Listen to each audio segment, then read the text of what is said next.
It's Banter with my son, Rich Carucci. Rich!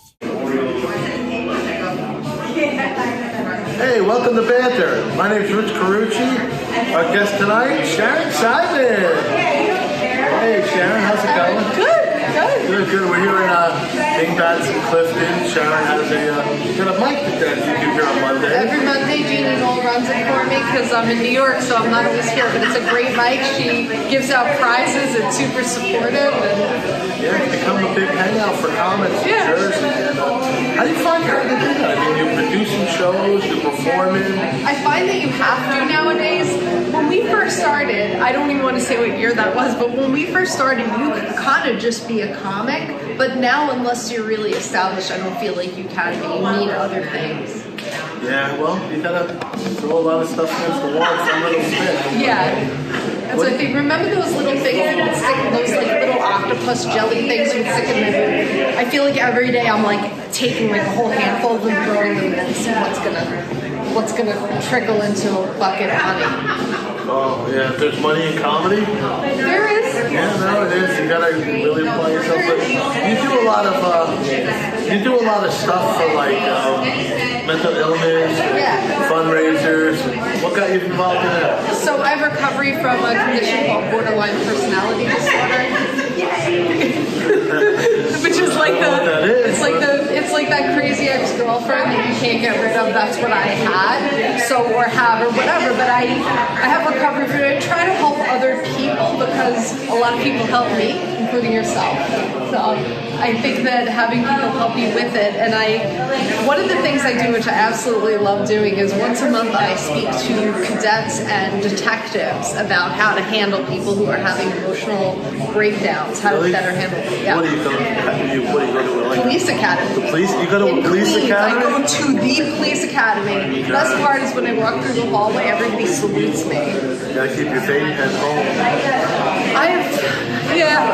All right. You don't get nervous going to around like a bunch of police and around out their loneliness? I'm aware of the guns in the room, which I don't like. We're East Coasters. We don't have a lot of guns around, and I'm aware that they're everywhere, but they don't want to mess with me, and they're working. Producing shows, what do you find is the hardest part of producing shows? Getting the audience. It's so funny. Comics are constantly like sending me videos like, look how funny I am. Like, look, that's great that you're funny. And there are people that reach out to me who are hilarious who I will put on for that reason, but 90% of it is really getting people to watch. Right. Hey, you gotta put asses in the seats, yeah. What are some of the things you do fundraisers for? I know you're doing a bunch of different clubs in the city that you run fundraisers. Yes, so I've done a fundraiser for a newspaper called Peer Voices, which is a peer specialist periodical I write for, which is awesome. People who work within the mental health community that have mental illness themselves. I did a fundraiser for the 69th Street Block Association's giant Halloween party. I'm going to be doing a fundraiser for Christy Miller. She was recently attacked. Right, another comic, attacked on the subway, terrible. Great girl. Yeah. I want to do more fundraisers for animals since I'm really passionate about animal rights. I've been vegan since 2006 when no one else was. Really? Yep. Oh, that's got to be rough. Other vegans are really annoying. They attack me. What, is it like a war between the vegans? Yeah. Oh my God, yeah. If all you have to do is bring up the word Impossible Burger in front of a group of vegans, and they'll start wanting to kill each other. So really? Yeah. I didn't know that. So Impossible Meat is something that was created in a lab. In order to get it put out on the market, they had to test it on rats. Now, Impossible Meat sold at Burger King and White Castle, so people who are poor all throughout the country now have access to something. That a lot of the vegans in New York are extraordinarily wealthy, and I find closed-minded to the fact that hardworking people in Oklahoma can't go to Blossom for a fancy meal. I didn't know there were that many vegans. All of a sudden, past few years, it's exploded. Yeah. Greta Thunberg, is that her name? Lisa Simpson? Thunberg? It's very strange. There was a point in The Simpsons where Lisa Simpson was like running for president against President Trump, and now there's this girl who's just like like Lisa Simpson. Climate control girl? Yes. Yes. Greta. Turner. Okay. Yeah. She's a vegan too? All right. She's young. She's the next generation of vegans. That's where they're coming from. Yeah. But, what do you find dealing with comedians? How's that working out for you? So it's gotten better as I've gotten healthier. A lot of my closest friends are comedians. I'm lucky that I also have friends that are not in comedy, which not all comics have. I have a hard time with new comedians. Sometimes will get advice from someone who's been doing comedy for 6 months, and like I said, I don't want to say how long I'm doing it. The other night, I left my mother-in-law's house to go watch comedy. And for the first time in probably a decade, sat in the back and just watched. And I forgot how great it is to watch comedy. I forgot. Because every time... Caught up in the business part too much. And analyzing, like, oh, I think that's a good joke, or that could be tweaked. And instead just enjoying somebody's set. I think we forget about how important it is to support each other.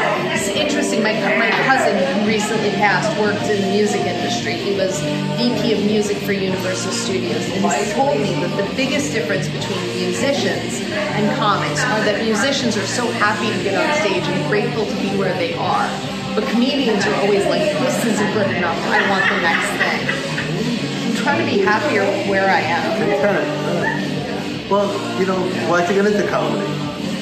So I was on Saturday Night Live when I was 9 years old, and I thought that I was going to be a great actress, but nobody ever paid me to act. Only paid me to act and be funny.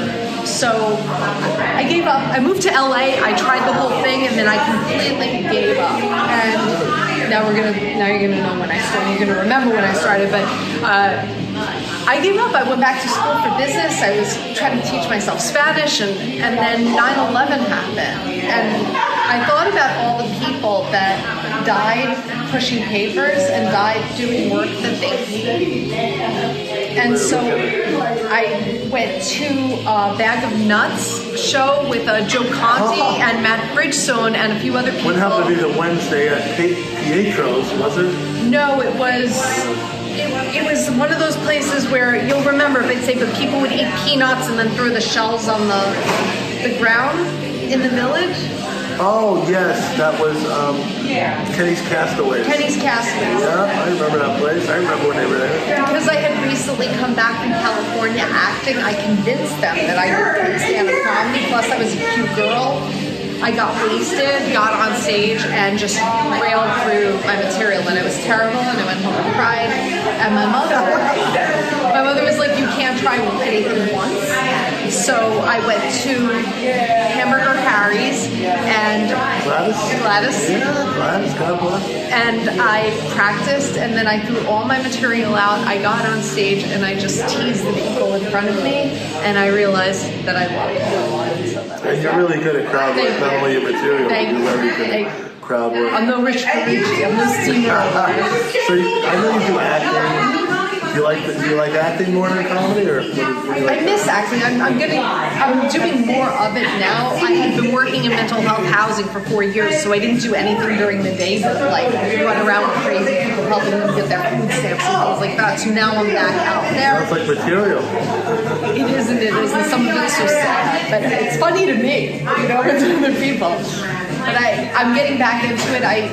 The problem with acting is you're only as good as the script, the other actors, the directors. In comedy, I find even when I get off stage and if it's not a good show, people are like, oh, the audience was terrible or the venue was terrible. I disagree. It's always me. I always have control. I can always change it. You're a perfectionist. Yeah. Now you're headlining on the road, you're doing shows in the city, all during the day you're trying to get jobs and you're with the police, so, I mean, how do you find time for anything else? It sounds like it's 24/7, so. It is. And that's what it's gotta be, right? It is, but if I'm on a date with my husband, I can still, Sharon, my cell phone, just like he's checking the sports and checking to see if Booker Like got you're back making a date with today. your husband because you're so busy, you have to. Yeah, but you're not dates with your. He says they're not dates if we leave the house. If we leave the apartment together, he says it's not a date. It's only a date if we meet each other. I know. He pays. Him, I hope. Nothing. Nothing. Now, how do you come up with your material? So that varies. I usually try, if something upsets me, I write it down because I find that is the best materials. It's to turn something that's upsetting into something funny. But no matter where I am, if I can, I jot down what's going on around me. I just got back from Disney World with my father, and so just something upsetting. Somebody thought that we were a married couple. My father had me at 39. That's Are they not. calling you Nicole Anna Smith? No, they didn't.